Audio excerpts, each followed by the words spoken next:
सूर्य योगी दास जी कानपुर से। जी महाराज। राधे राधे महाराज जी। महाराज जी, नशा युवाओं को पथ भ्रमित कर भारतीय संस्कृति को नष्ट कर रहा है। महाराज जी, उपाय बताएं। नशा से ज्यादा व्यभिचार भ्रष्ट कर रहा है। ये जो गर्लफ्रेंड और बॉयफ्रेंड और लिव इन रिलेशन, ये जो गंदी बातें चली है ना, यही नशा की तरफ प्रेरित करते हैं। व्यभिचार में सुख है नहीं, पर उसको जब सुख रूप में भोगने की प्रबल लालसा होती है, तो उसे व्यसन का आश्रय लेना पड़ता है, मानसिकता को मदांध करने के लिए। कोआ मदांधो मदना तो रोआ। सबसे बड़ा अंधों में अंधा कौन है? बोले कामी पुरुष। अब कामी पुरुष को जब काम वेदना पीड़ित करती है, उसमें सुख की अनुभूति नहीं होती है, तो वो शराब पीता है, तो वो ड्रग्स लेता है, तो वो और नशे करता है। इस तरह से व्यभिचार ही व्यसन की मूल वृत्ति है। जैसे क्रोध और लोभ की मूल वृत्ति काम ही है। काम की पूर्ति से लोभ का प्रादुर्भाव होता है और काम की अपूर्ति से क्रोध का प्रादुर्भाव होता है। ऐसे ही काम से हर व्यसन अगर हमारे अंदर निष्कामता बढ़े तो हम व्यसन को रौंद सकते हैं, लेकिन यदि कामना बढ़ेगी तो व्यसनों का आश्रय लेते ही हैं लोग। तो मूलतः काम ही है। काम कामना वासना मनते अति करि दूर, तभी हर व्यसन पर हम अपने शासन कर सकते हैं। तो ये काम जो है, ये अज्ञान के कारण जो हम इसे छूट देते हैं, इसका चिंतन करते हैं, ये हम पर हावी होता है, वो चिंतन हमारे लिए बहुत दुखद होता है, उसी के लिए व्यसन बनता है। ध्यायतो विषयान पुंसात् संगास्तेषु उपजायते, संगात् संजायते कामः, कामात् क्रोधो विजायते, क्रोधात् भवति सम्मोहः, सम्मोहात् स्मृति विभ्रमा, स्मृति भ्रंशात् बुद्धिनाशो, बुद्धिनाशात् प्रणश्यते। हर व्यसन का मूल काम है कामना। अब इस कामना को बिना अध्यात्म के नष्ट नहीं किया जा सकता। इसीलिए हम हर भाई बहन समाज से प्रार्थना करते हैं, 5 मिनट अगर अध्यात्म के लिए समय दें तो आपके जीवन का परिवर्तन हो जाए। और परिवर्तन हो रहा है, हमारे भाई लोग बदल रहे हैं। हमारी नवीन समाज में थोड़ा चेतना जागृत हुई, एक ज्योति जली है जो बहुत से दुर्व्यसन त्याग करके भगवत नाम, भगवत मार्ग, भगवत धर्म का अनुसरण कर रहे हैं। बिना अध्यात्म के परिवर्तन नहीं हो सकता। अध्यात्म ही परिवर्तन करता है। यदि माता पिता थोड़ा सहयोग करें, नए बच्चों को बैठाल करके थोड़ा धर्म शिक्षा अध्यात्म की देना शुरू करें, कुछ मिनट नाम जपवाना शुरू करें, आहार शुद्धि की तरफ, आचरण शुद्धि की तरफ उनकी जागृति करें, तो हमारा समाज सुधर सकता है। नहीं तो काम भोग, काम कामना वासना, ये सब मिटिया मेट करता चला जा रहा है समाज को, और लोग समझ नहीं पा रहे। तो मोबाइल का दुरुपयोग, कुसंग, आहार विहार गलत, तो इसमें माता पिता थोड़ा सहयोग करें, बच्चों को अध्यात्म की शिक्षा दें। नहीं आता अध्यात्म का ज्ञान, तो अध्यात्म के हमारे भारत देश में एक से एक उद्भट विद्वान हैं, एक से एक ब्रह्म ऋषि हैं, एक से एक महात्मा है, उनके वचन सुनाए जाएं तो ही परिवर्तन हो सकता है। अन्यथा ऐसे ऐसे लोग आते हैं कि हमें आश्चर्य होता है। अभी एक कल आए थे, मात्र 6 महीने से सत्संग सुन रहा हूं, 35 वर्ष की गंदी आदत सब छोड़कर आज मैं राधा राधा जप रहा हूं, और तब मैं आपके पास आया हूं कि अब मेरा क्या होगा, अब आगे का निर्देश कीजिए। तो देखो, अध्यात्म में आए हो हमारे पास बाद में, पर सुधर पहले गए।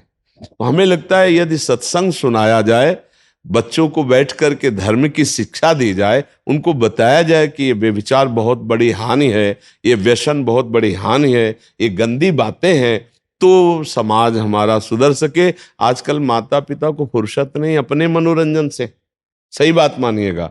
बच्चे कहाँ जा रहे हैं कोई मतलब नहीं है। अरे कभी 10 मिनट बैठकर अपने छोटे बच्चों को दुलार करो, उनसे पूछो, तुम्हारा मोबाइल लाओ, देखिए तुम्हारे मोबाइल में तुम क्या देखते हो, तुम्हारा संग क्या है, तुम कैसे कैसे दोस्त तुम किए हो, तुम्हारे दोस्त तुमसे क्या बात करते हैं। मित्र की तरह जब उनसे बात करो, और उनकी गंदी बातों में उनको डांटो नहीं, उनको प्यार से, ये गंदी बात है, इसको छोड़ दो तुम, ये ठीक नहीं है, और उसको बचाओ। अब जैसे 12, 13, 14 यही वो रास्ता है जहां से भटकाव होता है या जहां से सुधार होता है। अगर इसे सुधार दिया जाए तो एक राष्ट्रभक्त हो सकता है, वो राष्ट्र की बहुत बड़ी सेवा करने। देखो अपने राष्ट्र में राष्ट्रपति इस समय एक देवी ही तो है ना, तो बच्चा हो या बच्ची, वो हमारे राष्ट्र के विशेष कार्य में आ सकती है, वो हमारे समाज के कार्य में आ सकती है। तो इसलिए माता पिता और गुरु, तीन का अध्यात्म में बहुत बड़ा योग होता है। यदि सही माता पिता शिक्षण दें और सही धार्मिक गुरु मिल जाए तो किसी का भी परिवर्तन हो सकता है। अन्यथा अब समाज का जो स्वरूप है वो पूर्व जो भोगी देश हैं उनका अनुसरण किया जा रहा है। वहाँ के वस्त्र पहने जा रहे हैं, वहाँ की चाल चलन सीखी जा रही। ये अपने देश में तो ऐसा नहीं। अपना देश तो धार्मिक देश है, पवित्र देश है। हमारे देश का अनुसरण बाहर वाले करते हैं धार्मिक। कहीं भी आप देख लीजिए, भारत की जो धार्मिक व्यवस्था है वो विश्व में ऐसी कहीं नहीं है, इसी का अनुसरण किया जाता है। विदेशी आप देखने को मिलते हैं कि वो चोटी रखा रहे हैं, वो धोती पहन रहे हैं, वो यज्ञोपवीत पहन रहे हैं। विदेशी लोग मर्यादा से रह रहे हैं। वो अर्जेंटीना, हाँ, वहां के आए थे, राधा अधर मधु मिलिंद जय जय, तो एक आंसू भरे आए थे कि बिल्कुल वैसे अपनी भारतीय वेशभूषा में कंठी तिलक धारण लगा है। भगवान देखो विदेश में इनको ऊपर कृपा हो गई, नाम पूरे विश्व को पावन कर सकता है। तो ये जो लोग आज नए नए बच्चों को देखते हैं ना कि व्यसन करके आते, कितना पतित हो गए हैं बच्चे। अभी 18, 16, 17 के हैं। ये अवस्था व्यायाम करने की, ब्रह्मचर्य की, उत्तम विद्या अध्ययन करने की, अच्छे संस्कार की, सो गंदे आचरणों में फंस रहे। अगर हम एक एक अपना सुधार करें तो हम अपने भारत का सुधार कर सकते हैं।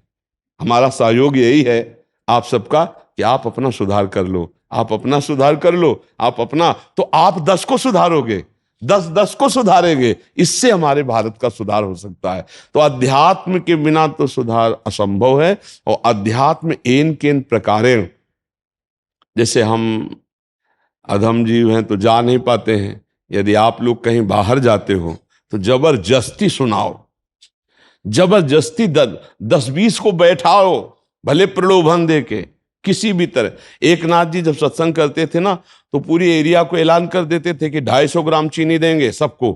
तो गरीब गरीब लोग जो है ना एकत्रित होते, तो सबसे विट्ठल विट्ठल खूब रामकृष्ण हरि कीर्तन करवाते और भगवत चर्चा सुनाते, फिर 250 ग्राम चीनी देते। तो चीनी के लोभ से अमृत पान करा देते। अब उनका व्यसन बन जाता, फिर वो चीनी के लोभ से नहीं, वो सत्संग के लोभ से आने लगते। तो हम अपने लोगों को चाहिए, जैसे साधु महात्मा जन ने, कोई ना कोई ऐसा कि भाई आज ठाकुर जी का भोग लगा रहे, आओ 50 लोगों को पवाएंगे, 50 लोगों को बैठा के नाम कीर्तन करवावे और सत्संग सुनावे। सत्संग से परिवर्तन बहुत ज्यादा होता है। अब थोड़ा समय बदल रहा है कि साधु महात्माओं को पशुओं की तरह घेर के मारने लगे लोग, कि अब वो संत महात्मा जा रहे हैं, बोले बच्चा चोर, मारने लगे। बताओ साधु को, अरे बच्चा चोर जो होते हैं उनको पकड़ ही नहीं पाओगे तुम, वो ऐसे थोड़ी पूछते हैं, उनको तो जान ही नहीं पाओगे। सीधे सरल महात्मा अगर रास्ता पूछ रहे हैं, कुछ बात कर रहे हैं, आपको कोई संशय दिखाई दे रहा है, उनकी जानकारी कीजिए, कहाँ से आए हैं, कौन। भाई वो कोई राक्षस तो है नहीं कि खा जाएंगे। अच्छा, कोई उनके पास अस्त्र शस्त्र नहीं कि वो शूट कर देंगे। आप पुलिस बुलाओ, आराम से बैठ के गांव के पंचायत के लगवाओ, उनकी जान का ऐसे घेर के पशुओं की तरह। तो अब ये भी बहुत डर लगता है कि अगर संत गांव गांव जाकर उपदेश करे तो मारे ना जाए कहीं। नहीं, मान लो 4 संत हैं, बोले बच्चा चोर, अब बताओ क्या प्रमाण दें। वो संसार को बहुत विचित्र सब है, बचा के, अपने को बचा के, पर प्राणों की बाजी लगाकर अपने इस जगत रूपी ईश्वर की हम सहायता करें कि इनको भगवान का जस सुनाए, इनको सच्चा मार्ग बतावे। यही उपाय, आप संत, माता पिता, अध्यात्म, यही उपाय है जिससे हमारा समाज सुधर सकता है। और कोई हमें तो उपाय समझ में नहीं आया। यदि साधारण उपदेश माता पिता करें, असाधारण उपदेश संत जन करें, और बच्चे और समाज अध्यात्म को समझे तो परम मंगल हो जाए। भगवान शिव को गांजा, भांग और महात्मा लोग ये गांजा क्यों स्वीकार, इसके पीछे रहस्य क्या है? महाराज जी, अपने मन की वृत्तियां हैं, ऐसा कोई शास्त्रीय आदेश नहीं है। ये मन की कमजोरी है, ऐसा शास्त्रीय आदेश नहीं है। भगवान शंकर ने हलाहल विष पिया है, विष, और उसको गले में रोका जगत मंगल के लिए नहीं। और भगवान शिव जहां कुछ भी कोई नहीं स्वीकार करता देवता, वो चीजें भगवान स्वीकार किए। जैसे धतूरे का फल, अगर कोई कहे कि हम भगवान शिव का प्रसाद पाते, एक धतूरे के फल में 10-20 लोग मर सकते हैं, और भगवान शिव को चढ़ता है ना। कौन धतूरे का प्रसाद पाता है बताओ मैं? आक का फूल चढ़ता है ना, कौन पाता है? हमें बताओ। केवल अपनी वासनाओं की पूर्ति के लिए किसी व्यसन मात्र को हम कह दे कि शंकर जी का भोग है, ऐसा शंकर जी कभी कहीं कोई भी शास्त्र में देखा है? कहीं शास्त्र में लिखा पाया? जैसे भांग आदि है, धतूरा आदि है, ये भगवान शिव को इस भाव से चढ़ाया जाता है कि उनको पसंद इस बात से नहीं, नशा के लिए।